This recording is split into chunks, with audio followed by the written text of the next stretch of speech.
오늘은 추수감사주일입니다. 신명기 16장 11절에 너와 네 자녀와 노비와 그리고 네 성중에 있는 의뢰인과 그리고 너희 중에 있는 객과 고아와 가부가 함께 네 하나님 여호와께 이 여호와의 이름을 두시려고 한 이 성전에 나와서 네 하나님 여호와 앞에서 즐거워할지니라. 오늘 2018년 한 해 동안 주의 은혜 감사합니다 하고 활짝 웃고 즐거워하는 주일 되시기를 바랍니다. 미국은 굉장히 큰 나라지요. 50주가 있으니까 우리나라는 미국 한 주보다 적어요. 그러니 얼마나 미국이 큽니까? 저쪽 텍사스에 사는 한 크리스찬이 여행을 하게 되는데 저쪽 미조리 주에 세인트 루이스라는 거리를 이렇게 지나게 됐어요. 그런데 마치 그날이 주일날입니다. 낯선 도시에 가서 교회를 가려고 하면 교회 찾기가 어렵습니다. 특별히 일본은 더 하죠. 그래서 경찰관한테 가서 교회를 좀 묻습니다. 내가 이번 여행이 처음인데 교회를 좀 하나 추천해 주세요. 물론이지요. 그러면서 설명을 하는데 이렇게 돌아가면 저쪽에 몇 미터 앞에 교회가 있습니다. 교회 이름을 정확하게 대주면서 안내를 해서 그곳으로 갑니다. 돌아서서 가려고 하는데 교회가 여기도 보이고 여기도 보이고 교회가 몇 군데 보입니다. 그래서 가다가 다시 돌아왔습니다. 아니 경사님, 예. 아니 보니까 교회가 여기도 있고 여기도 있는데 왜 하필 저 위에 교회를 가르쳐 주셨습니까? 경찰관이 말하기를 나는 크리스찬은 아닙니다. 잘 모르지요. 기독교에 대해 잘 모르지요. 그러나 한 가지 분명한 것은 제가 이 지역에서 오래 근무했습니다. 그런데 그 교회에서 내가 가르친 교회에서 나온 분들의 얼굴이 이 센트럴 루이스에서 가장 행복하고 웃는 얼굴들을 주일마다 봅니다. 그래서 제가 그 교회를 안내해 드린 겁니다. 초대교회 성도 여러분, 서로 얼굴 한번 서로 쳐다봅시다. 어떤지요? 웃는 얼굴인지요? 인상 쓰고 있는지요? 한 번 더 그럼 인사할까요? 가장 행복한 얼굴이네요. 정말이에요?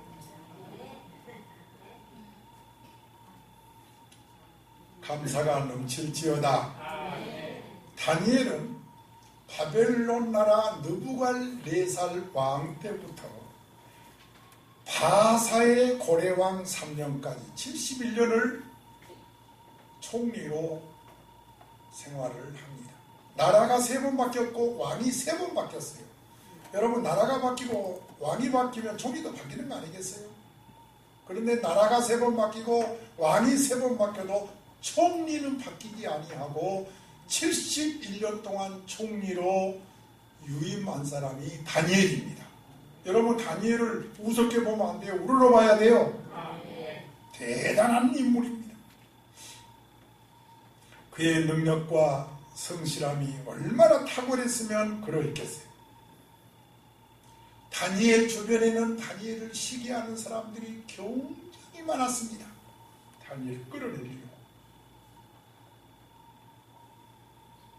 이제 그들은 다니엘을 끌어내기 위해서 하나님을 경외하는 신앙을 꼬투리 잡아가지고 공격을 하는데 다니엘은 하루에 3번씩 꼭 기도하거든요. 그래서 이 시기하는 사람들이 아이디어를 냈습니다. 그리고 왕에게 제안하지요. 만일 30일 동안의 왕 외에 다른 신이나 사람에게 절을 하면은 사자굴 속에다가 던져넣게 하십시오. 다니엘 6장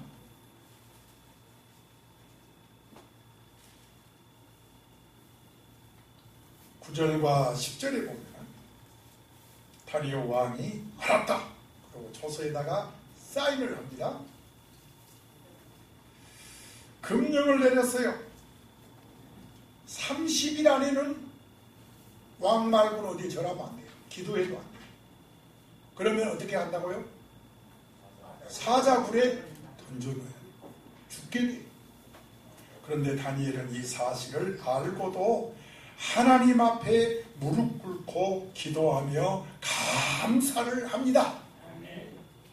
다 같이요. 시작.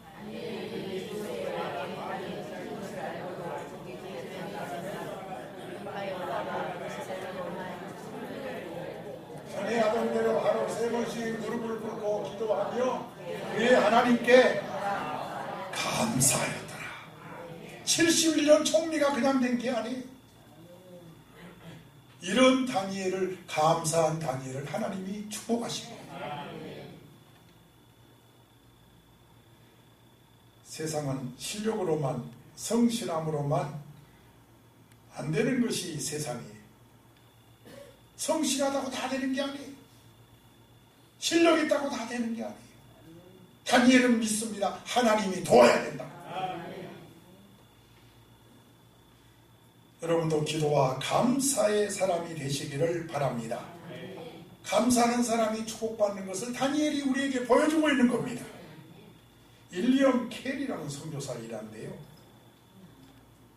그가 하루는 산책을 갔다 오니까 집이 불이 났어요. 강아지가 촛불을 이렇게 넘어뜨려가지고 집안이 다 불났는데, 그런데 켈이 목사님에게 가장 중요한 것은 집안이 불난 것이 문제가 아니라 무려 8년 동안 번역한 원고가 불타버렸다는 거예요.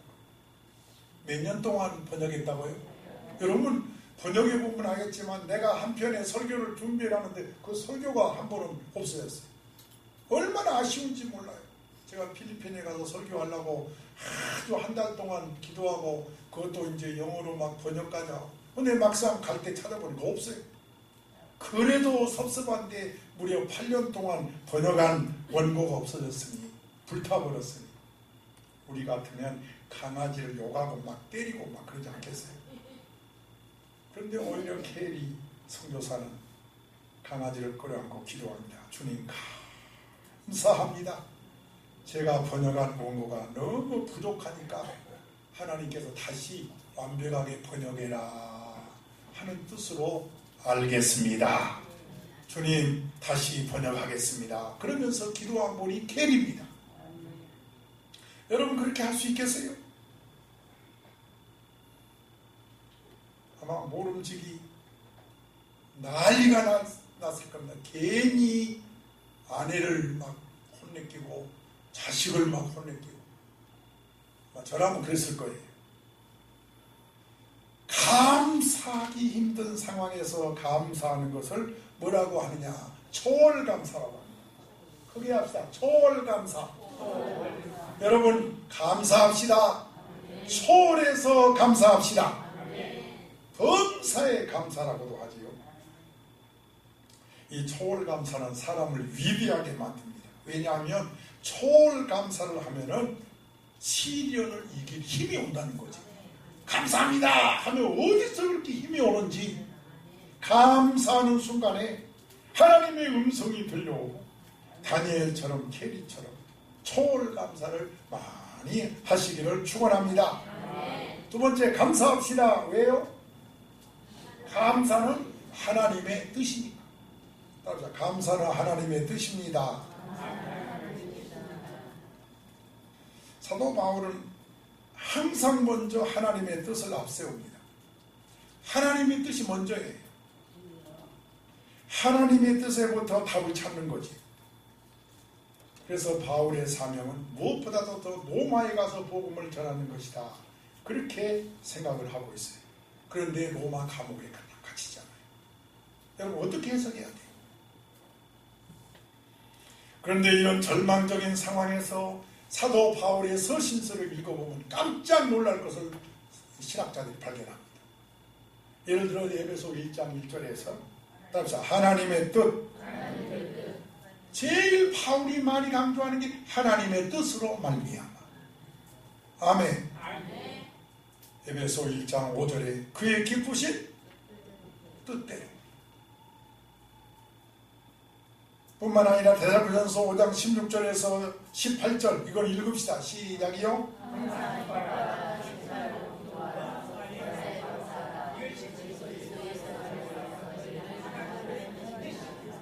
좀 맞춰서 너희를 향하신 하나님의 뜻으로 세 가지 얘기하는데 기뻐하는 것, 기도하는 것, 감사하는 것을 얘기합니다. 여러분 기뻐하세요. 그게 하나님의 뜻이라는 거예요. 기뻐해야 할 이유를 성경에서 찾아보면 빌보 4장 4절이지요. 시작. 기뻐하라 할 때 목사님 뭐 기뻐할 일이 있어야 기뻐하지. 저는 전혀 기뻐할 것이 없는 걸요. 그래서 여기에 여러분이 꼭 기억할 것은 주 안에서라는 단어를 잊어버리지 말라는 거예요. 저 말은 주님 때문에라는 뜻입니다. 이것은 어떤 물질적이거나 세상의 어떤 성취감에서 오는 것이 아니고 하나님과 관계 때문에 감사하는 거예요. 여러분 하나님과 관계에서 우리는 제사함을 받은 의롭다함을 받았어요. 하나님의 자녀가 되었어요. 더구나 하나님의 일을 하게 되었습니다. 저는 하나님의 일한 것이 너무 감사합니다. 어차피 세상에 언젠간 다 세상 떠날 텐데 우리의 생각이 저 위에 있다는 것이 얼마나 감사합니까? 여러분 주의 일하는 거 감사하세요. 사도 바울은 지금 돌로 된 지하 감옥에 쇠사슬에 묶여 있습니다. 겨울이 오면 돌은 차갑지요. 햇빛도 들어오지 않는 그런 지하 돌 감옥에 갇혀 있습니다. 춥습니다. 여러분 나이가 들어갈수록 추위가 좋아요, 싫어요? 최숙희 권사님 제일 싫어해요.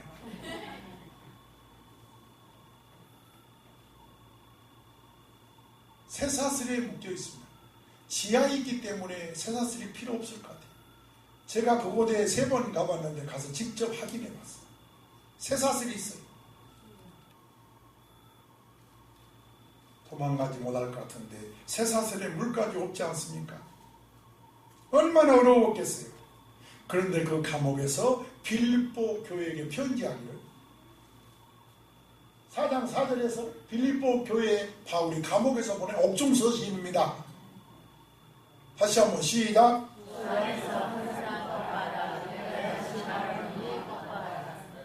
그 지하 감옥에는 바울이 왜 기뻐하라고 했겠어요? 주님과 더불어 당하는 그런 영광스러운 고난이기 때문에 기쁘다는 거예요. 더울 때도 추울 때도 식당에서 수고하는 분들이 참 많습니다. 어제도 김장하느라고 수고들 하셨는데 교회 청소도 하고 구역장 각 기관 회장들 여러분 힘들 때마다 주님 때문에 당한 영광스러운 고난으로 이해하시면 되겠습니다. 나는 주님의 일을 하고 있다. 해보세요. 주님의 일을 하고 있다. 누가 예수를 잘 믿는 사람입니까? 항상 웃는 사람이에요. 이것이 하나님의 뜻이니라. 둘째로 한 번 더 나옵니다. 이 말씀 뭐가 하나님의 뜻이라고 했어요? 이걸 설명했고요. 두 번째로는 기도하는 것이 하나님의 뜻이다라고 했습니다. 우리 예수님의 경우를 볼까요? 누가복음 18장 1절에서 우리 예수님은 항상 기도하고 낙심하지 말아라 하셨어요. 누가복음 21장 33절에서 항상 기도하며 깨어있으라 하셨습니다. 그뿐만이 아니에요. 마태 7장 7절에서 뭐라 했어요? 구하라 그러면 너희에게 주실 것이요 찾으라 찾을 것이요 두드리라. 기도의 중요성을 말씀하셨습니다. 그뿐만이 아니에요. 사무엘상 12장 23절에 보면은 나는 너희를 위해서 기도하기를 쉬는 죄를 여호와 앞에 결단코 범하지 아니하리라. 여러분, 끊임없이 밀려오는 염려, 아프다고 집에 앉아서 걱정만 하지 말고 성전에 나와 엎드려 기도하시기를 바랍니다. 이것이 하나님의 뜻입니다. 하나님이 여러분 기도시키려고 하는 거예요. 나를 기도시키려고 그냥 아픈 게 아니에요. 나를 주기적으로 괴롭히는 이 질병, 치매에 걸릴까 죽을까 염려하는 이런 모든 것들 걱정하지 말고 쉬지 말고 기도하라 하셨습니다. 누가 예수를 잘 믿는 사람이에요? 쉬지 않고 기도하는 사람입니다. 아멘.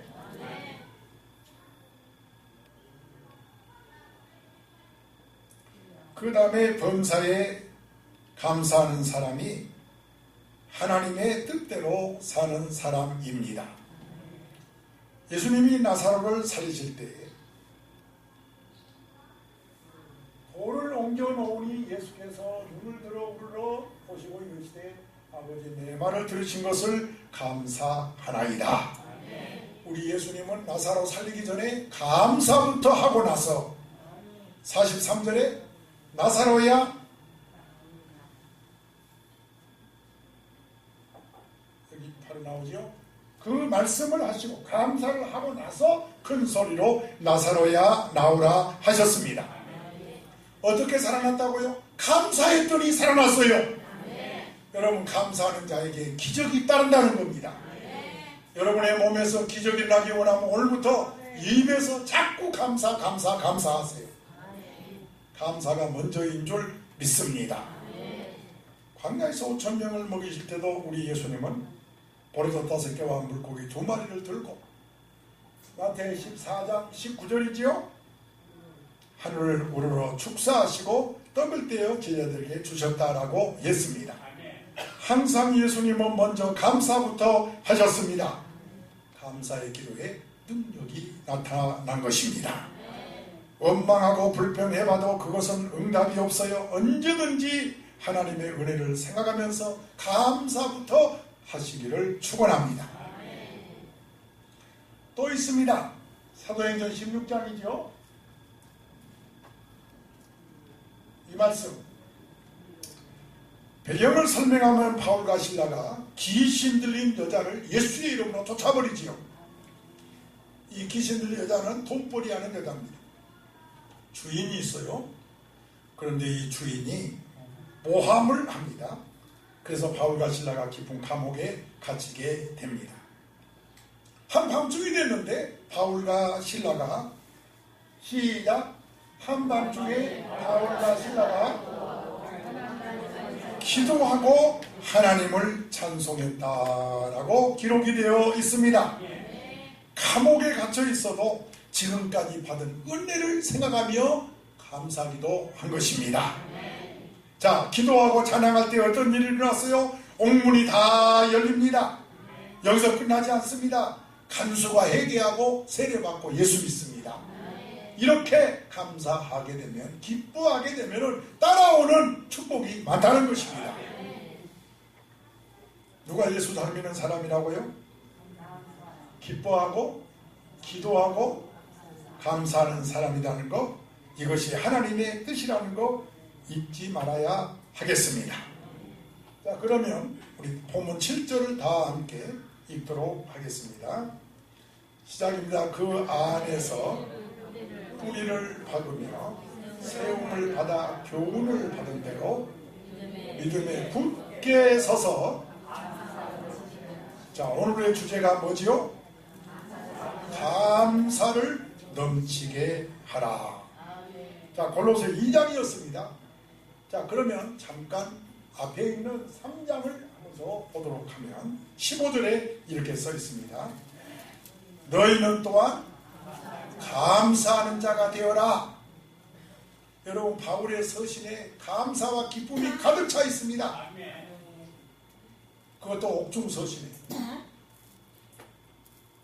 저는 그래서 그 바울이 갇힌 옥중서신에 가가지고 지하 감옥에 들어가면서 펑펑 울었어요. 아니 어떻게 이런 감옥에서 그렇게도 감사 얘기 많이 하고 기뻐하라는 얘기를 많이 했나요? 그리고 펑펑 눈물이 나오더라고요. 그런데 나는 뭐예요? 나는 왜 감사가 없나요? 그러고 회개했어요. 할렐루야. 아멘. 16절에 감사하는 마음으로 하나님을 찬양하고, 보고 있습니까? 17절에 무엇을 하든지 말이나 일이나 다 주 예수의 이름으로 하고 그를 힘입어 하나님 아버지께 감사하라.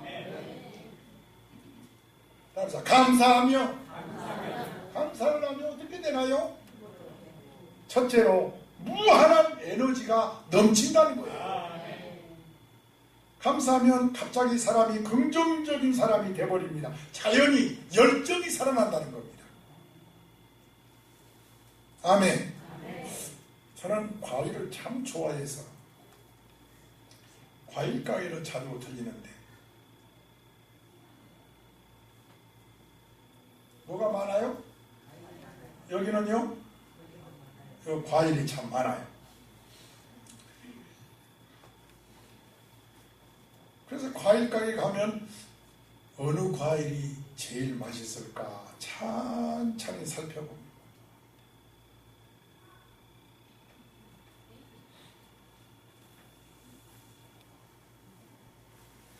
천천히 살펴봅니다. 그럴만 합니까? 딱 들어서 향도 맡아봅니다. 그렇지요? 이 과일을 선택할 때에 그냥 건성건성하지 않습니다. 찬찬히 살피고 향도 맡히고 신중하게 고른 다음에 집에 와서 먹어보면 별로 맛이 없습니다. 그러면 두 가지 생각을 합니다. 아, 잘못 골랐구나, 아니면 속았구나, 이 둘을 생각합니다. 그러면서 어떤 면에서는 우리 인생은, 따라합시다, 인생은 과일 고르는 것과 같다. 열심히 고른다고 골랐지만 결국 잘못 선택할 때가 얼마나 많아. 그게 결혼이죠. 내가 이 남자, 내가 이 여자, 내 일생을 같이 할 건가 안 할 건가 고르고 골라서 결혼하는데 한차 실수했구나. 그런 때가 얼마나 많습니다. 물건을 고르는 사소한 일부터 학교, 직업, 직장, 심지어 이 사람을 선택하는 일까지 신중하게 묻고 따지고 조사하고 그리고 나서 확인하고 또 자세히 살피고 그러고도 선택하지만은 얼마나 실패가 많습니까? 제가 왜 이 얘기하느냐? 그럼에도 불구하고 하나님이 은혜 주셔서 지금까지 살게 하고 있다 이거죠. 여러분의 부부가 선택을 잘해서 지금까지 잘 사는 게 아니에요. 하나님이 함께 하셔서 몇 번이고 헤어질 뻔할 때 하나님이 도와주시어서 오늘에 이르게 한 것을 감사하셔야 됩니다. 따라서 하나님 감사합니다. 우리는 색깔과 모양과 냄새에 속습니다. 실력이 없어서 실패하고 속아서 실패하고 이런 걸 반복하는 게 인생입니다. 얼마나 잘못 선택한 일이 많은데요. 해보세요. 하나님의 은혜입니다. 여러분 다 하나님의 은혜인 것입니다. 그러므로 우리 그리스도인들은 어떤 상황에서도 그리고 어떤 조건 어떤 일 가운데서도 감사를 잊지 말라는 것입니다. 세계적으로 추수감사를 첫 추수감사를 한 사람들이 청교도들이잖아요. 이때 청교도들이 추위 바다에서 막 올라왔으니까 춥습니다. 그리고 배를 골랐으니까 배가 고픕니다. 자, 여러분 무슨 감사가 나오겠어요? 그들의 감사는 참 유치했습니다. 작은 배라도 주셔서 감사하고 117일 동안 우리가 바다에 죽지 않은 것 감사하고 도시 부러졌지만 배가 파손되지 않은 것 감사하고 여러 가지 배가 도착할 때 무시무시한 원주민들이 사는 곳에 도착했으면 도착하고도 죽을 텐데 아주 호의적인 원주민들 있는 동네에 만나게 하셔서 그들이 우리를 막 호의를 베풀고 막 먹을 걸 주고 얼마나 추우냐고 불을 피워주고 이런 원주민들 만나서 감사하고 청교도들의 역사를 보면은 감사로 가득 차 있습니다. 그것이 오늘의 미국인 것입니다. 여러분 감사할지어다. 그래서 감사의 그 힘이라는 책에 보면은 이런 말이 나와요. 직장의 상사를 만나든 동료를 만나든 고객을 만나든 주변에 누구를 만나든 감사합니다 해보세요. 그러면 스스로가 긍정의 사람이 되고 다른 사람을 웃게 할 겁니다. 그런 내용이 나와요. 여러분 오늘부터 만나는 사람마다 하는 일마다 감사합니다 해보시기 바랍니다. 하다못해 등산을 가다가 내가 길을 좀 멈춰서 비켜줬는데 감사합니다 그럽니다. 그럼 내가 쫄쫄 따라가서 교회 나가시죠 그러고 어떻게 하세요 그럽니다. 감사한 사람은 교회 나간 사람이에요. 감사하는 사람들한테 좋은 영향을 주고 행복하게 만들고 평안하게 만드는 것입니다.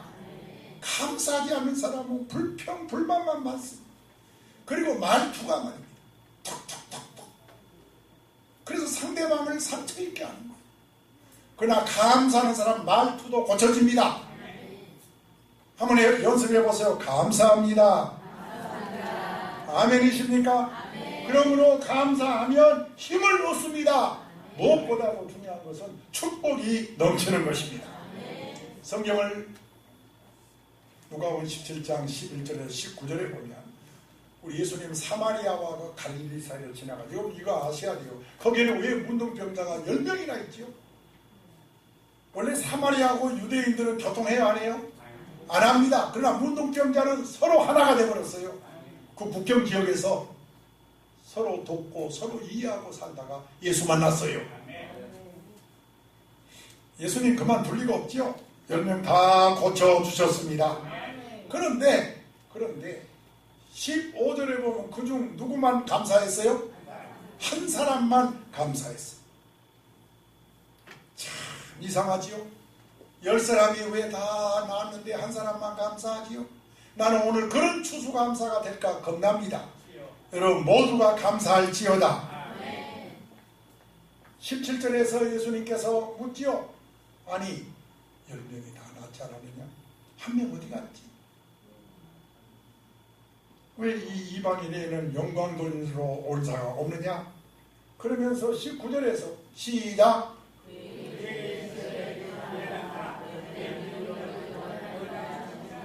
9명 한 자는 6만 치료받는 복을 받았지만 감사는 이 사람은 영원까지 구원받는 영적 복을 받게 되는 거예요.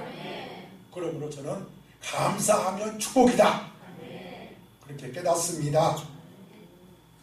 하나님께 복을 받는 사람들은 다 감사한 사람. 욥도 많은 고난과 고통 속에서 하나님께 불평하지 않고 감사하기 때문에 나중에는 더 많은 복을 받게 되었습니다. 성자 어거스틴도 말했습니다. 몹시 가난함과 고통 중에도 하나님께 감사한 자는 가난과 질병을 몰아낸다고 했습니다.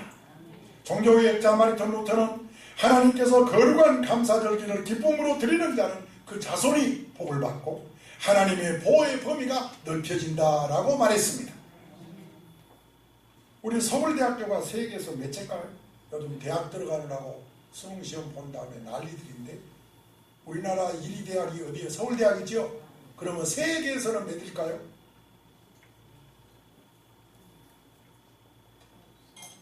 궁금하면 집에 가서 스마트폰 보고 엉뚱한 거 보지 말고 한번 쳐봐요. 서울대학 세계에서 몇째인가요? 쳐봐요. 그럼 나와요.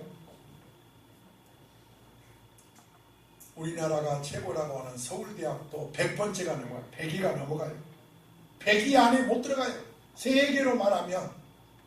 그런데 세계 1위 대학이 얼마나 좋은 대학이요? 그 대학이 하버드 대학입니다. 어디에 있어요? MIT 대학, 예일 대학, 제가 다 들어갔다 나왔잖아요. 제가 하버드 대학 들어갔다 나왔다니까요. 거짓말 안 해요.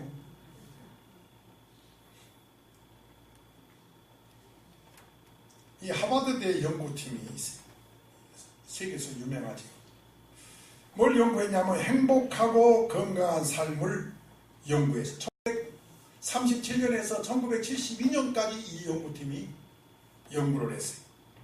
성인의 발달과 성장에 관해서 연구를 아주 실력 있는 학자들이 학생들과 더불어 그것도 1년 2년 한 것이 아니라 오랜 시간을 거쳐 연구를 했어요. 그리고 그 결과를 책으로 썼어요. 행복의 조건이라는 책. 여러분 서점에 가서 한번 사서 읽어보세요. 따라서 행복의 조건 이런 책을 썼어요.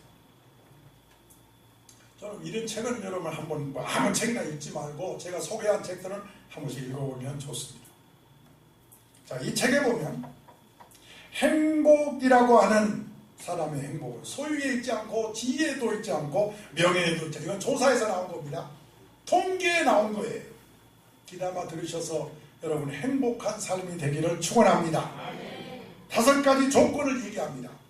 한번 다 같이 한번 해볼까요? 시작.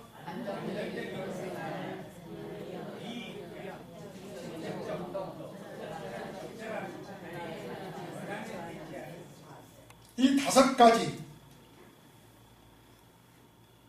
그래서 50세 이상을 주로 이제 해서 연구를 하는데요. 이 5가지를 가지고 있는 사람들은 80세가 되었는데도 청년처럼 건강하고 행복한 삶을 살고 있더라 그 말이에요. 요즘도 건강검진 받으러 가면은 술 먹습니까? 담배 먹습니까? 제일 먼저 묻잖아요.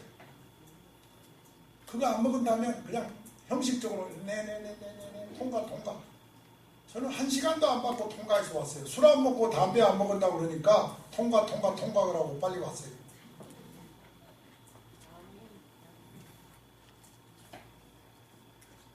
해보세요. 안정적인 결혼생활, 비흡연, 규칙적인 운동, 적절한 체중이 올라갔다 내려갔다 하면 안 돼요. 그리고 고난에 대처하는 자세. 근데 이 책에서 제일 강조하는 게 5번째. 5번째가 뭐죠? 고난에 대처하는 자세. 여기에 따라서 사람이 행복이 좌우되고 건강이 좌우되라는 거예요. 이거에 지면 암도 오고, 알았습니까? 여기에 사람들이 부딪히면 다 아이고 큰일 났네. 여기에 따라서 행복하기도 하고 안 하기도 하고. 여러분 믿음이 그래서 중요하고 감사가 그래서 중요한 거예요. 하나님의 말씀을 통해서 건강의 비율도 배우시기를 축원합니다.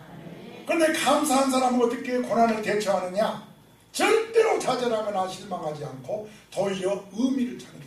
야, 여기에도 하나님의 뜻이 있다. 해보세요. 여기에도 하나님의 뜻이 있다. 그리고 긍정적으로 해석하면서 웃으면서 감사하더라는 거예요. 이런 사람들이 건강하고 행복하더라는 겁니다. 결국 우리의 상황이 어떠하든지 간에 감사한 것만큼 행복해진다는 것입니다. 여러분 더 많이 감사하십시오. 행복의 또 다른 말은 감사입니다. 마지막입니다. 감사의 이유. 자, 본문 앞에 고린도전서 1장을 펴놓으시기 바랍니다. 제가 화면에 띄우겠습니다만은 한번 이거는 펴놓고 합시다. 자, 고린도전서 몇 장이요? 자, 1장을 펴놓으시고 사도 바울이 감사를 하고 있는데요. 4절을 먼저 읽겠습니다. 자, 여러분 은혜 받은 여러분의 모습이 아름답습니다. 이것이 초대교회 자랑이에요. 이 주일 예배에 왔는데 얼마나 귀한 시간입니까? 여러분이 은혜 받고 안 받고 책임은 종에게 있죠. 그렇죠? 자, 4절입니다. 시작이요.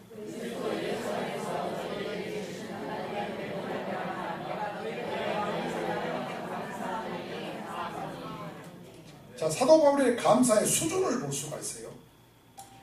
나로 인한 감사가 맞다 아니다? 아니, 잘 보시라고. 상대방으로 인한 감사, 우리로 인한 감사를 하고 있다는 거지요. 내가 복을 받아서 감사한 것이 아니라 다른 사람이 복을 받아서 감사하다는 겁니다. 여러분, 사촌이 땅을 사면 뭐예요?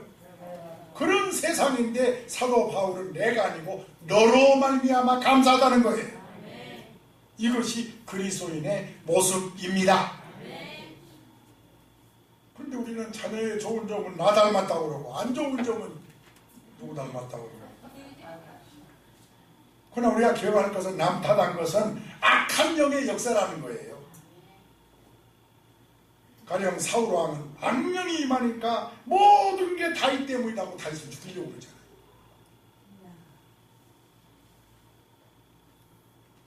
세상 동파 너를 모두 흔들어 약한 마음 낙심하게 될 때에 내려주신 주의 복을 세여라. 그 신복을 내가 알리라. 바른 복을 세여 보아라. 주의 그 신복을 내리라. 그래서 이 찬송을 보면은 하나님의 은혜를,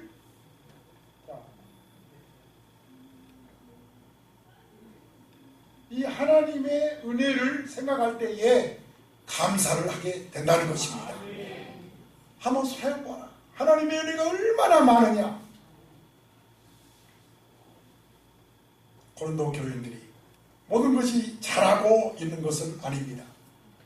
그런데 바울은 고린도 교인들이 잘한다고 감사하고 있어요. 나는 너희들을 생각할 때마다 하나님께 감사한다. 그런데 지금부터 보세요. 고린도서를 조금 더 깊이 읽어보면 1장 10절에서 고린도 교회가 분쟁이 있음을 알 수가 있어요. 내가 이거 다 지우고 하라 했는데 또 말 안 들었네. 분쟁이 없이라고 써있죠. 분쟁이 있다는 걸 알 수 있어요. 고린도 교회는 바울파니, 아볼로파니, 그리스도파니 막 해가지고 분쟁이 있는 교회입니다. 5장 1절에서 빨간 글씨로 써놨습니다. 음행이 있는 교회입니다. 한번 읽어보겠습니다. 시작.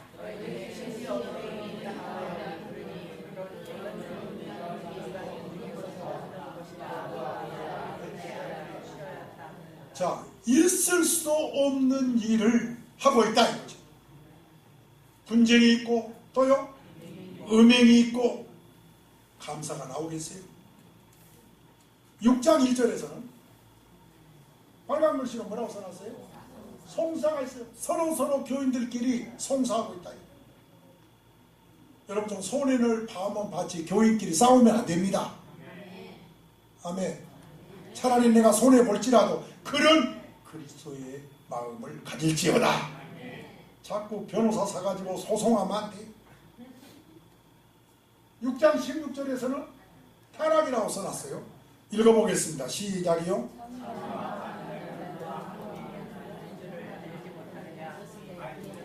성적 타락이지요. 심각한 문제들입니다. 그런데 사도 바울은 지금까지 제가 열거한 모든 것을 다 거두절미하고, 자, 아까 말했죠. 오늘 고린도서 4장에서 4절에 뭐라고요? 다시 한번 읽어볼까요? 4절에서 시작이요.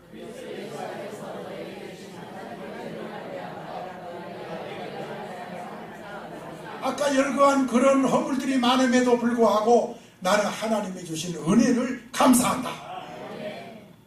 이 감사가 우리 모두의 감사가 되기를 축원합니다. 감사의 이유가 자기에게 있잖아요. 그러면 더 구체적으로 어떤 감사를 말하고 있느냐 하면은 5절에서 이렇게 말합니다. 5절에요. 이는 그래서 왜 내가 감사하냐? 언변과 모든 지식에 그 말을 너희들이 있는 힘을 다해서 그리스도를 모든 언변과 지식의 풍족함으로 그리스도를 증거하고 있다 이거죠. 너희들이 그리스도를 증거하는 것이 나는 너무 감사하다. 아멘. 또 7절에서는 각종 은사가 나옵니다. 여기 보죠. 모든 은사에 부족함이 없이, 그리고 또 예수님의 나타나심을 기다리는 거 나는 감사한다. 이것이 다 하나님의 은혜다. 이렇게 감사하고 있다 이 말이죠. 금년에 병원에서 수술받은 어느 권사님 이야기입니다.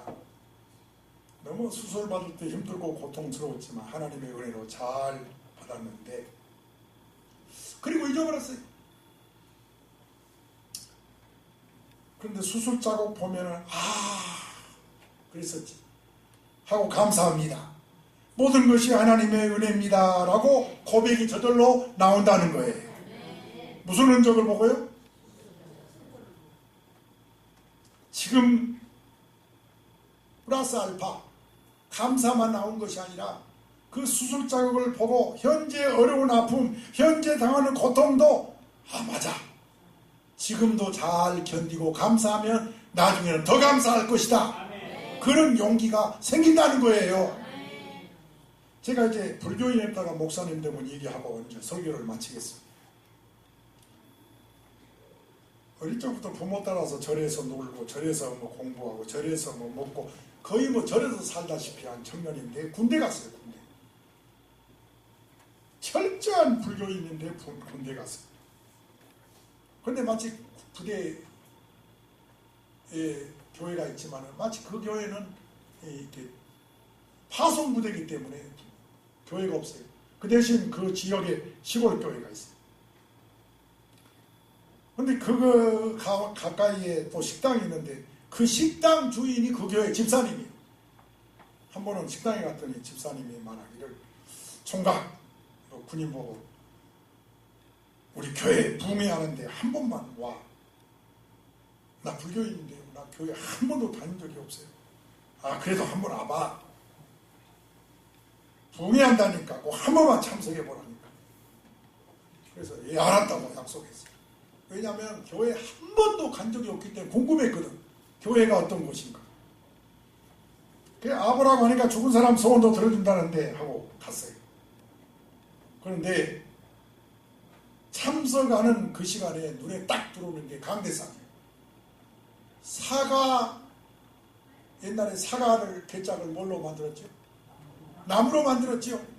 그 사과 개짝 뜯어가지고 강대상을 만들어 놨는데 아무리 시골 교회도 그렇지 이렇게 가난할 수가. 교회 몇 번 나갔다고요? 처음 나갔지만은 그때 자기도 모르는 순간에 하나님, 내가 저 강대상 해놓겠습니다. 여러분 적어도 추수감사는 우리가 이런 마음을 가져야 할 줄로 믿습니다. 그런데 군인이 월급까지도 안 되잖아요. 그래서 그때가 마치 월남전쟁이 한창일 때인데 월남전쟁에 참전에 지원했어요. 왜요? 월급 받으면 강대상 살 수 있으니까. 불교인인데. 그리고 월남전에 갔습니다. 자기도 모르는 순간에 기도가 나오더래. 하나님 전쟁에서 살게 해주세요. 그래야 그 교회 강대상 삽니다. 그래가지고 무사하게 제대 그 총알이 막 빗받치는데도 참 하나님이 지켜주셨대요. 그리고 막 그때 하나님 믿겠다고 약속도 했대요. 그리고 와가지고 강대상 사서 선구사에 가서 제일 좋은 거 사서 강대상 그 교회에 헌금했어요. 그리고 이분이 나중에는 이제 신학을 하고 목사님이 된 거예요. 그래서 교회를 건축하는데 성구가 교회에 넘치더라는 거예요. 그걸 보고 이야, 하나님 정확하게 기억하신다. 여러분 하나님 앞에 감사하는 거 정확하게 기억하시고 100배 1000배로 갚아주시는 이 은혜가 여러분에게 있기를 축원합니다. 하나님의 은혜 보답하겠다는 마음으로 오늘 추수감사 예배를 드립시다. 429장 찬양하면서 추수감사 헌금과 자녀 헌금 등등 감사합시다. 찬송합시다. 429장.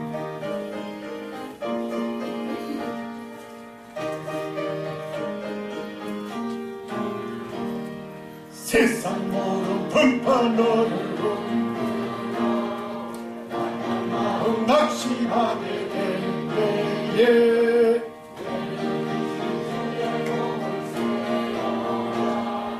주의 크신 법을